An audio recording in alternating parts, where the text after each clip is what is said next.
बोलो शिव शंकर भगवान की जय। ओम कर्पूरी गौरम करुणावतारम संसार सारम भुजगेन्द्रहारम सदा वसंतम हृदयारविंदे भवं भवानी सहितं नमामि। भवं भवानी सहितं नमामि।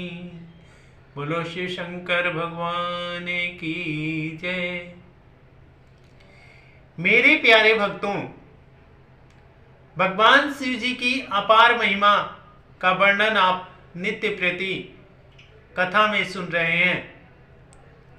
आज की कथा है कि जब गुणनिधि यानी दिक्पति कुबेर जी को भगवान दर्शन देकर और अपना मित्र बना लिया और वहां से वह अंतर्ध्यान हो गए, तब भगवान शिवजी ने सोचा कि जब हमने दिक्पति को यह वरदान दे दिया कि हम आपके घर पधारेंगे, तब मनुष्यों की भलाई के लिए हमें उनके घर अवश्य जाना चाहिए। और जब हमारा कुबेर मित्र ही हो गया तो हमें उससे मित्रता स्थापित करना चाहिए। अतः प्रभु ने सोचा कि हम परब्रह्म स्वरूप रूप हैं, इसलिए इस स्वरूप तथा इस स्वरूप में जो हम अब आप उसके यहाँ धारण करेंगे उसमें कोई अंतर नहीं होगा। जो व्यक्ति इसमें अंतर करेगा वह पाप का भागी होगा। अतः जिस प्रकार भगवान ब्रह्मा जी, विष्णु जी जब जब इस कल्प का अंत हुआ है तब तब उन्होंने अवतार ग्रहण किया, और शिवरानी ने भी तरह तरह का अवतार लिया, पर मैंने कभी भी अवतार ग्रहण नहीं किया। अतः भगवान शिव ने कहा कि अब हम भी उनके अवतार लेकर और रीति रिवाज के अनुसार हम शिवरानी को अपना पत्नी स्वीकार करेंगे और उनके अनुसार हम गृहस्थ आश्रम को चलाएंगे और भोग विलास भी करेंगे। ऐसा विचार कर भगवान शिव जी ने आगे चलने का प्रयत्न कर अपना डमरू बजा दिया। उसके शब्द से तीनों लोक पूरित हो गया। तब सब लोग उसी शब्द की ओर चल दिए। विष्णु जी गरुड़ पर तथा मैं हंस पर चला।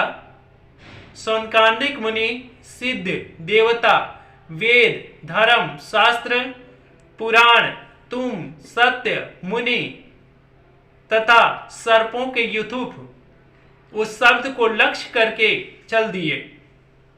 शिव जी के गण प्रथम भी इसी ओर चल दिए। सब लोग परस्पर यह कह रहे थे कि क्या कारण है कि भगवान शिव ने आज डमरू बजा दिया और किसके भाग उदय हुए हैं।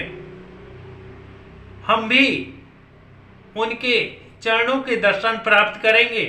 और सब लोग इसी प्रकार बातें करते करते शिव जी के पास जा पहुंचे और उन्हें दंडवत प्रणाम करके हाथ जोड़कर स्तुति करने लगे।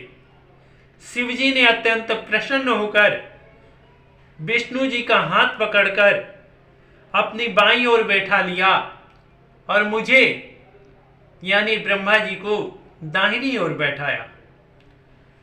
इसके पश्चात कुशल क्षेम पूछकर मुझे अति प्रतिष्ठित किया और उन्होंने हाथ के संकेत से सूर्य का आदर किया तथा उन मुनियों को जो अमर हैं, देखकर अत्यंत प्रसन्नता व्यक्त किया। शिवगण शिवजी की इच्छा समझकर स्वयं ही अपने अपने स्थान पर बैठ गए। इस प्रकार वहां बहुत से लोग एकत्र हो गए तथा एक बृहत उत्सव का आयोजन हो गया। फिर शिवजी ने कुबेर का मनोरथ पूर्ण करने के लिए कैलाश जाने का उद्योग किया। उस समय सब देवता तथा गण भी उनके साथ चलने की इच्छा से उठ खड़े हुए। विष्णु जी नंद सुनंदन नामक दोनों गण सहित उठ खड़े हुए। इसी प्रकार वेद तथा सौनकांदिक भी उद्यत हुए। इंद्र 33 कोटि अमर देवताओं के साथ उठ खड़े हुए। इस प्रकार इस स्थान पर 11 रुद्र, अपने गणों सहित 12 सूर्य, 8 वसु, 13 विश्व देवता, 27 नक्षत्र, 12 भक्त, 64 अभासुर, 49 पवन, अनेक देवता उनके साथ हो लिए। 10 प्रकार के देवता अर्थात विद्याधर, अप्सरा, यक्ष, गंधर्व, किन्नर, ऋषिक, सिद्ध, भूत, पिशाच आदि भी चल पड़े। दिशापति अपने अपने गणों सहित वासुकी, तक्षक आदि सर्प तथा नागपति शेष जी भी साथ हो लिए।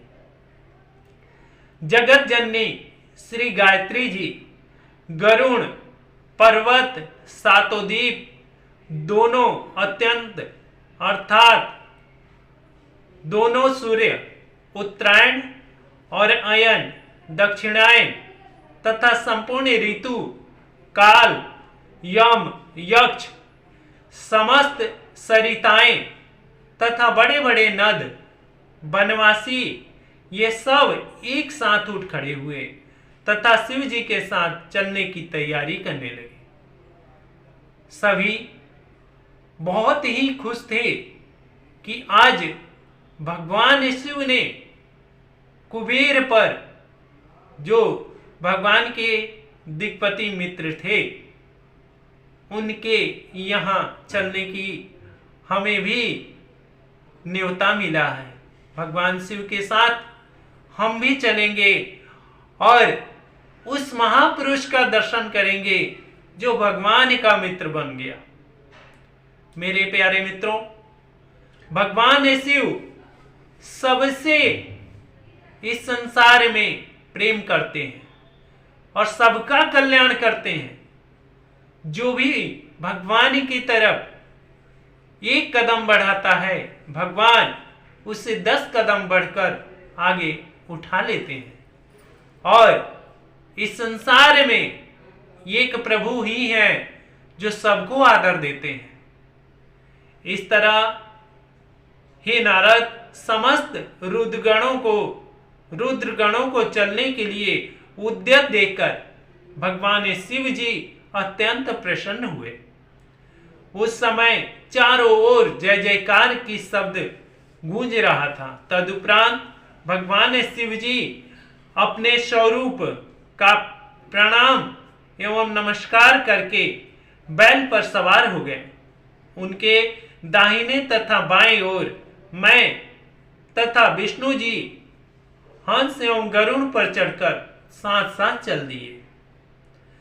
इंद्र ऐरावत हाथी पर चढ़े तथा समस्त देवता एवं मुनि अपने अपने वाहनों पर चढ़कर साथ साथ चल दिए। सबके हृदय में शिव जी की मूर्ति स्थापित थी। प्रत्येक व्यक्ति अत्यंत हर्ष में भरा हुआ था और अपने अपने वाहन पर चलने लगा। शिव जी बहुत धीरे धीरे चल रहे थे ताकि किसी को भी उनके साथ चलने में कोई कष्ट ना हो।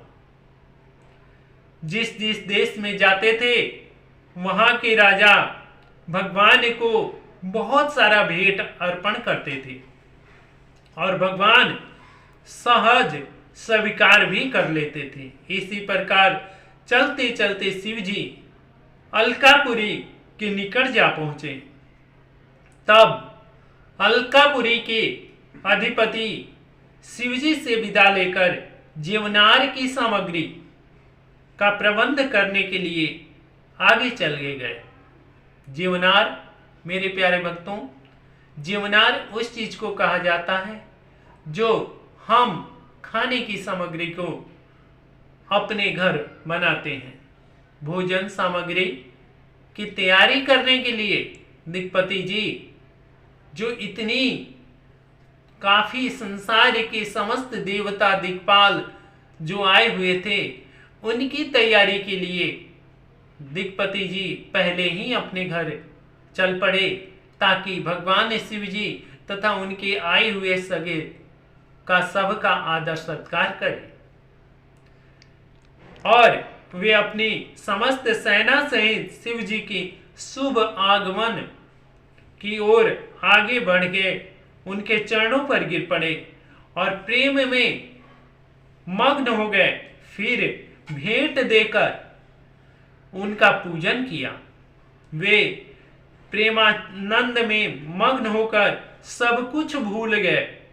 उन्होंने शिव जी को प्रणाम कर तथा विष्णु जी और मेरा भी आदर किया। शिव जी ने उन्हें हृदय से लगा लिया, फिर अपने साथ लेकर आगे बढ़े। बोलो शिव शंकर भगवान की जय।